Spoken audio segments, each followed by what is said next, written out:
नमस्कार, जय श्री राम। आज हम जानेंगे कि मूलाधार चक्र जागृत होने के क्या लक्षण आपको प्रतीत हो सकते हैं।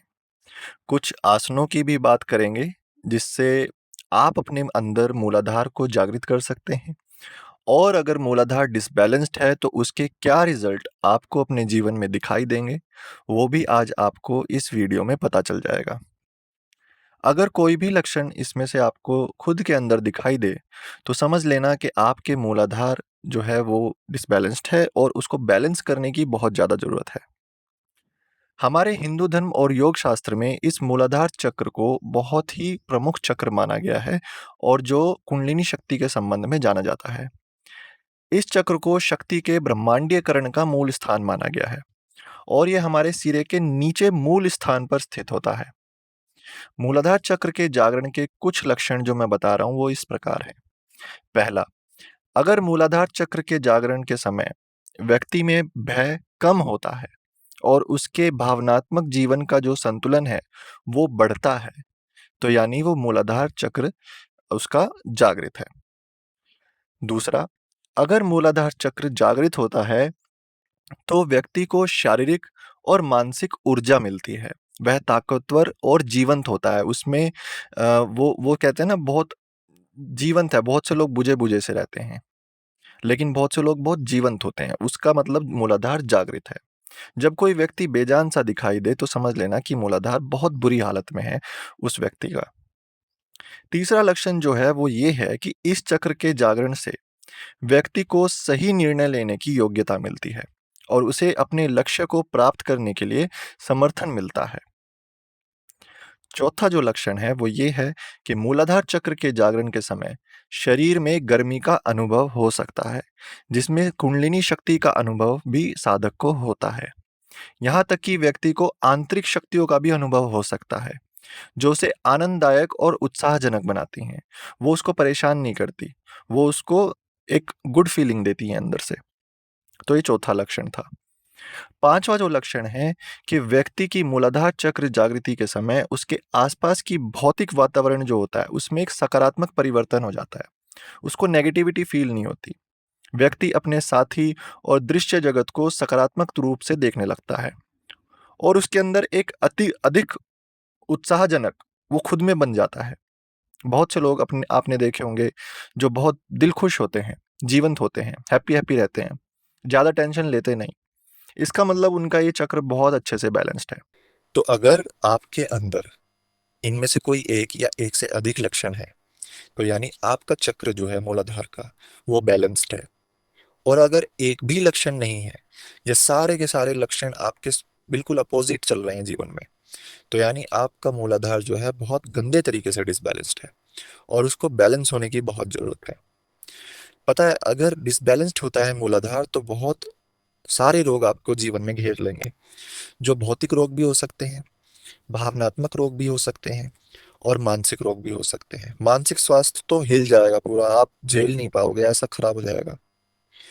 जब डिसबैलेंस्ड होता है मूलाधार चक्र तो उसको व्यक्ति को गुर्दे की बीमारी हो सकती है, गर्भाशय की समस्याएं हो सकती है महिलाओं को, पुरुषों को प्रोस्टेट की समस्या हो सकती है। वो जो साधक है, वो जो व्यक्ति है, वो कंफ्यूज रहेगा पूरे दिन, असमंजस में रहेगा कि करना क्या है। स्पिरिचुअलिटी में बहुत उदासीनता उसको आज आने लगती है।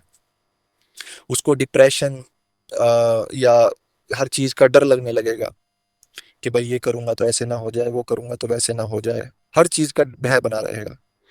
विल पावर बहुत वीक हो जाएगी, आत्मविश्वास की बहुत कमी जिसको हम बोलते हैं। तो ये तीनों तरह के भौतिक, भावनात्मक और मानसिक, इस तीनों तरह के स्वास्थ्य को बिगाड़ता है। तो अगर इनमें से कोई रोग आपको है, तो यानी कि आपका मूलाधार डिसबैलेंस्ड है और उसको बैलेंस करने की बहुत ज्यादा जरूरत है। मैं आपको कुछ चीजें बता देता हूँ जिससे आप बैलेंस कर सकते हैं। आजकल तो साउंड थेरेपी और कलर थेरेपी बहुत चल रही हैं। साउंड थेरेपी के लिए तो मैं आपको कम्युनिटी टैब में शेयर भी करता हूँ। पर्टिकुलर फ्रीक्वेंसीज पे चक्र हील कर सकते हैं, बैलेंस कर सकते हैं। वो आप जाके देखोगे तो आपको वहाँ पे मिलेगा। वो पर्टिकुलर फ्रीक्वेंसी एक पर्टिकुलर एरिया पे, पर्टिकुलर चक्र पर हिट करती है और उसको बैलेंस करने लग जाता है। खैर, इसमें कुछ योग आसन भी आ सकते हैं जो आप अपनी डेली लाइफ में कर सकते हैं, जिनको योग में रुचि है उनके लिए मैं बता रहा हूँ। 6 आसन है, 6 आसन में से कोई भी एक, एक से अधिक आप कर सकते हो। तो आपका मूलाधार ना सिर्फ बैलेंस रहेगा, बल्कि एक्टिवेट होके कभी फिर डिसबैलेंस नहीं होगा। तो पहला होता है ताड़ासन, दूसरा होता है वृक्षासन, तीसरा होता है मलासन, ये मेरा फेवरेट है क्योंकि मैं इसको करता हूँ डेली। चौथा है आपका बद्धकोणासन, फिर आता है उत्तानासन और एक आता है शवासन। ये 6 में से कोई भी एक या एक से अधिक आप कर सकते हो। जैसे मलासन की अगर मैं बात बताऊं जो मैं करता हूं, ये सिर्फ ना एक्टिवेट करता है मूलाधार चक्र को, बल्कि पेट से जुड़ी जितनी भी समस्याएं उसको भी समाप्त कर देता है। तो ये योगियों के लिए है जिनको योग पसंद है। भक्ति योग की अगर मैं बात बताऊं, जिनको जो भक्ति में है उनके लिए अगर मूलाधार चक्र बैलेंस करना है वो कैसे कर सकते हैं।